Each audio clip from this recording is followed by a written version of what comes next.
اور اقبال کہتے ہیں غیرت ہے بڑی چیز جہان تگ و دو میں، پہناتی ہے یہ فقر کو تاج سردارا۔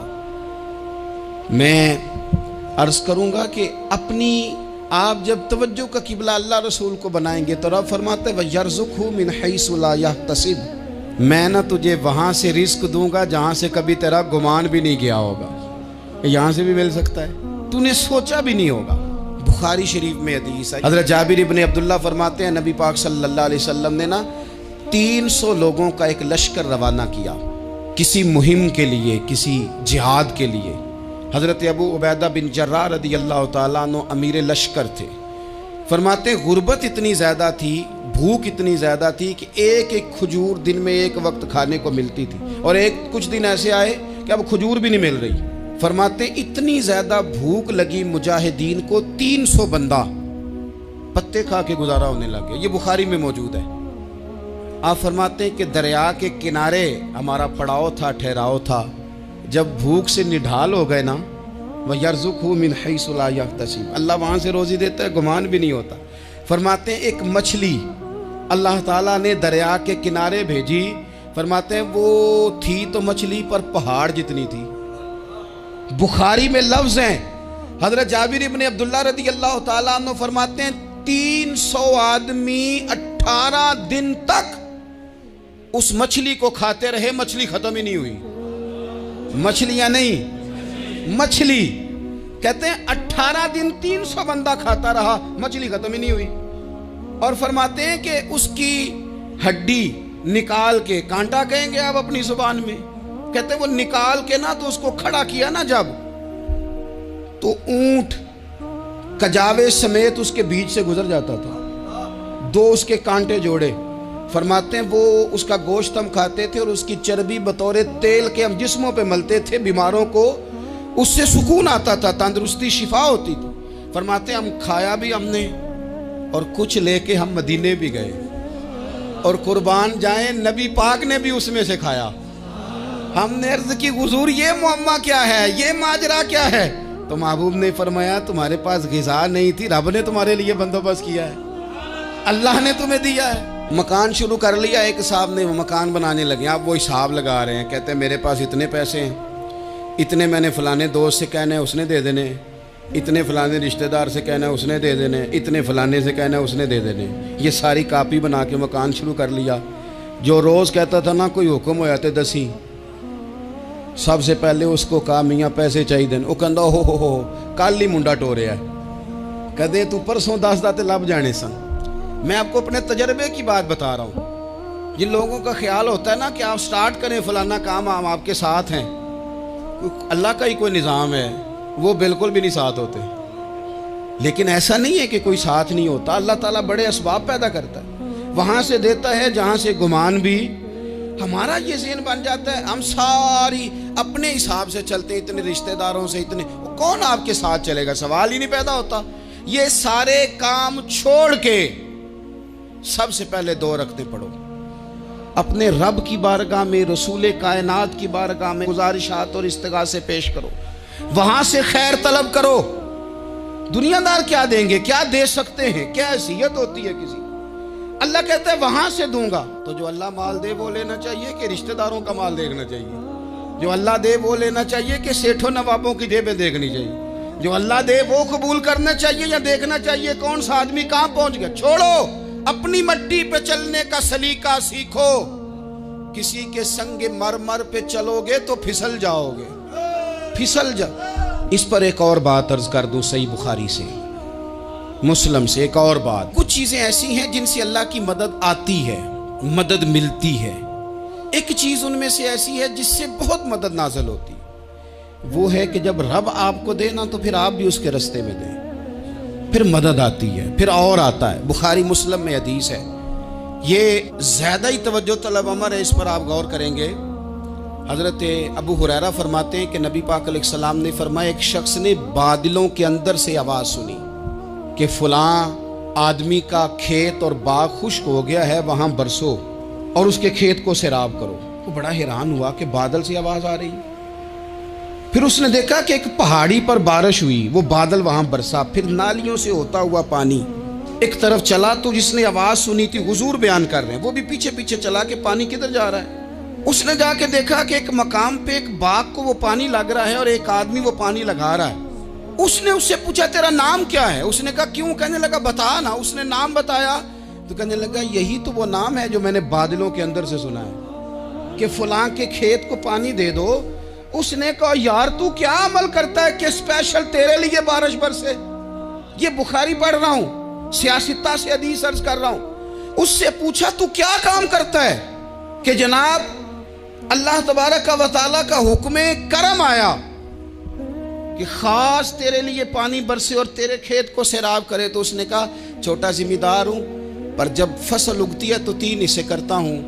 ایک حصہ اپنے بال بچوں پہ، بہن بھائیوں پہ خرچ کرتا ہوں، ایک حصہ پورا، اور ایک حصہ دوبارہ کاشتکاری پہ لگاتا ہوں، اور تیسرا حصہ خالص میں نے مسکینوں، یتیموں اور غریبوں کے لیے رکھا ہوا ہے۔ وہ جو تیسرا حصہ اللہ کرے آپ سمجھیں، وہ رب کے بندوں پہ تیسرا حصہ خرچ کرتا ہے نا، تو کریم مالک نے فرمایا جہاں سے غریب کا حصہ جاتا ہے وہ کھیت خشک نہیں رہنا چاہیے، وہ جہاں سے مسکین روٹی کھاتے ہیں وہ خشک نہ رہے، جہاں سے یتیموں کو کچھ آتا ہے کہیں اس کی فصل رہ نہ جائے۔ میں اور آپ بھی اگر اپنے مال میں مسکینوں، یتیموں، غریبوں کے حصے رکھ لیں گے تو فصلیں خشک نہیں رہیں گی، ان کے اندر تازگی آئے گی، نور آئے گا، کرم آئے گا، خاص کر خدا کی رحمت برسے گی۔ مدد اللہ سے چاہیں، اپنی توجہات کا مرکز رب رسول کی ذات کو بنائیں، پھر آپ محسوس کریں گے کہ بڑی جلدی اللہ تعالیٰ کی مدد آنے لگی ہے۔ کبھی آپ صرف کہہ دیں نا میرا رب میرے ساتھ ہے، اس لفظ میں اتنی طاقت ہے کہ دشمن ویسے زہر ہو جاتا ہے۔ زندگی میں کسی سے بھی لڑائی ہو تو اچھی طرح سوچ لیں کہ اللہ اس طرف ہے یا اس طرف ہے۔ اگر آپ زیادتی پہ ہیں تو پھر رب مظلوم کی جانب ہے۔ اگر اللہ کی مدد آپ کے ساتھ ہے تو دنیا کی کوئی طاقت آپ کو گرا نہیں سکتی، اور اگر آپ مظلوم کے مقابلے میں ظالم بن کے آپ کھڑے ہو گئے ہیں اور آپ نے رویہ وہ اختیار کیا ہے کہ جس میں مدد نہیں آئے گی، تو پھر یاد رکھ لیں کہ آپ کوئی بھی ہیں، کہاں بھی ہیں، آپ کمزور ہیں۔ طاقتور تھے ابتدائے اسلام میں، ظاہری طاقت تھی کفار مکہ کے پاس، وہ ڈنڈوں سے مارتے تھے غریبوں کو، ان کے ہاتھوں میں ڈنڈے تھے، پر خدائی طاقت ان مظلوموں کے ساتھ تھی۔ صاحب زرقانی نے لکھا ہے حضرت زنیرہ رضی اللہ تعالیٰ عنہ ایک لونڈی ہیں، غریب ہیں، ماڑے دا کی کام محمد نس جانا یا رونا، غریب سادی بی بی اور لونڈی کنیزہ، ایک مشرک کی کنیزہ تھی، انہوں نے کلمہ پڑھ لیا، وہ ڈنڈوں سے مارتا، دروں سے مارتا، تکلیف دیتا۔ حضرت زنیرہ رضی اللہ تعالیٰ عنہ کو اتنا مارا، اتنا مارا۔ اب آپ ایک اور پہلو پر بھی غور کریں، مار بھی پڑ رہی ہے پر خدا ادھر ہی ہے، اللہ کی مدد ادھر ہی ہے۔ رب کہتا ہے کہ پہلے تو صبر کرنا، ان اللہ مع الصابرین، تو صبر کرے گا تو پھر رب کی معیت ملے گی، ذرا ٹھہرنا، تو تھوڑا ڈٹنا۔ ان الذین قالوا ربنا اللہ ثم استقاموا تتنزل علیہم الملائکہ، تو کہے اللہ میرا رب ہے، پھر تو پہلے ڈٹ، پہلے تو نے ڈٹنا ہے۔ ثم استقاموا، جو ڈٹ گیا، تتنزل علیہم الملائکہ، ڈٹنے والے کے لیے مدد آتی، پہلے تھوڑا ٹھہرنا پڑتا ہے، پہلے تھوڑا صبر کرنا پڑتا ہے، حوصلہ کرنا پڑتا، اس کے بعد مدد آتی۔ مار پڑ رہی ہے، مارا جا رہا ہے حضرت زنیرہ کو، ان کا مالک جو ہے ظاہری آقا وہ مار رہا ہے، یہ کنیزہ ہے، اتنا مارا، اتنا مارا، ان کی بینائی چلی گئی، نظر آنا بند ہو گیا۔ ابو جہل آیا اور کہنے لگا زنیرہ دیکھا نا ہمارے بت تیری آنکھیں لے گئے، معاذ اللہ، لات و منات ہمارے بتوں نے تجھے اندھا کر دیا۔ اب ایسا نہیں ہے کہ بی بی روتی جا رہی ہے، روتی جا رہی ہے، مایوسی مایوسی، معاذ اللہ، پریشانی، غریبی بڑی ہے، پوچھنے والا کوئی نہیں، یہ باتیں نہیں۔ کیا جملے ہیں خاتون کے، کیا لفظ ہیں۔ ابو جہل نے تنزیہ کہا، معاذ اللہ، کہنے لگا دیکھا نا ہمارے بتوں نے تجھے اندھا کر دیا۔ تو جناب زنیرہ آنکھوں کی بینائی گئی ہے، رات کو گئی ہے، دکھ ابھی تازہ ہے، لیکن اللہ پہ جو توکل ہے، اپنے مالک سے جو رشتہ ہے، وہ اتنا مضبوط ہے، اتنا طاقتور ہے، اس میں اتنی گہرائی ہے کہ حضرت زنیرہ بول کے نا اتنی قوت سے بولی، اتنی طاقت سے بولی کہ پورے کفر پر لرزہ طاری ہو گیا۔ فرمانے لگی تمہارے بتوں کی کیا اوقات ہے کہ وہ میری بینائی لے جائیں؟ یہ میری رب کی حکمت کا تقاضا ہے۔ جب تک اس نے چاہا زنیرہ دیکھتی رہی، اور جب اس نے چاہا زنیرہ کی آنکھوں کی بینائی چلی گئی، اور اگر وہ چاہے گا نا تو بینائی واپس بھی کر دے گا۔ اگر ہو ذوق یقین پیدا تو کٹ جاتی ہیں زنجیریں، اگر وہ چاہے گا تو بینائی آ بھی جائے گی۔ حضرت زنیرہ نے رات کو یہ لفظ کہے، ابو جہل اور سارے کفار ڈر کے سن کے چلے گئے۔ آپ اطمینان سے آ کے بستر پہ سوئی، جب سویرے اٹھی تو اللہ نے آنکھوں کی روشنی واپس کر دی تھی۔ آنکھوں کی اب چھڑی پکڑی ہے، بازاروں میں گھومتی ہے، کہتی ہیں بلاؤ کدھر ہے تمہارے نات و منات، دیکھو میرے رب نے روشنی واپس کر دی۔ آ کر میرے ساتھ ادھر آ، ستمگر ہنر آزمائے، تو تیر آزما ہم جگر آزمائے۔ بیمار لوگوں یاد رکھو، کہہ دیا ڈاکٹر نے کہ تو بڑا بیمار ہے، تو بڑا کمزور ہے، یہ ہو گیا وہ ہو گیا، تو ڈاکٹر اپنے علم کے مطابق بات کر رہا ہے، ہوگا تو وہ جو میرا رب چاہے گا۔ کمزور ہو جانا، پریشان ہو جانا، تکلیف میں آ جانا، پتہ نہیں بات ہو گئی ہے تو جانے کیا ہو جائے گا۔ اپنی زندگی کے اندر اپنے رب سے رشتہ مضبوط کریں، رسول کائنات سے رشتہ مضبوط کریں، اللہ والوں سے رشتہ مضبوط کریں۔ حضرت زنیرہ نے پیغام دیا کہ زندگی میں جو جینا چاہتے ہیں تو وہ رب کا نام لے کے جی سکتے ہیں، جو اپنی زندگی میں خوشیاں دیکھنا چاہتے ہیں تو رسول اللہ کے نام پر خوشیاں دیکھی جا سکتی ہیں۔ توکل کی بنیاد پر بندہ خوشیاں لے سکتا ہے، اور اگر انسان میں توکل نہیں ہے تو پھر وہ اس کالے جادو سے بھی ڈر رہا ہے، وہ نیلے سے بھی ڈر رہا ہے، وہ پیلے سے بھی ڈر رہا ہے، وہ فلانے سے بھی ڈر رہا ہے، وہ میرے خلاف فلانا رشتہ دار سازش کر رہا ہے تو ڈر رہا ہے، فلانا میرے بارے میں یہ کر رہا ہے تو ڈر رہا ہے، وہ پتہ نہیں دنیا ادھر ہو جائے گی تو کیا ہو جائے گا، اٹھ باندھ کمر کیوں ڈرتا ہے، پھر دیکھ خدا کیا کرتا ہے۔ تو اس ساری گفتگو کا نچوڑ آپ کو یہ عرض کیا ہے، سب سے پہلے تو یہ کہ میدانوں میں مدد بھی اللہ کی، رزق میں مدد بھی اللہ کی، فصلیں خشک ہوں تو مدد پھر بھی اللہ کرے، تو پھر ساری مدد، اور اگر انسان بیمار ہو تو پھر بھی مدد اللہ کی۔ تو اپنے اللہ کی جانب توجہ کو بڑھائیں، آپ اللہ سے مدد کے سوالی بنیں۔ ترمذی کی ایک حدیث ہے، میں آپ کو زندگی کا تجربہ بتاتا ہوں کہ جب میں بڑا پریشان ہوتا ہوں تو یہ والی روایت کھول لیتا ہوں، مزہ دیتی ہے۔ میرے نبی پاک علیہ السلام نے فرمایا اپنے دکھ سیٹھوں نوابوں کو نہ کہنا، مالداروں کا نہ کہنا، ورنہ اللہ تمہیں کبھی غنی نہیں کرے گا۔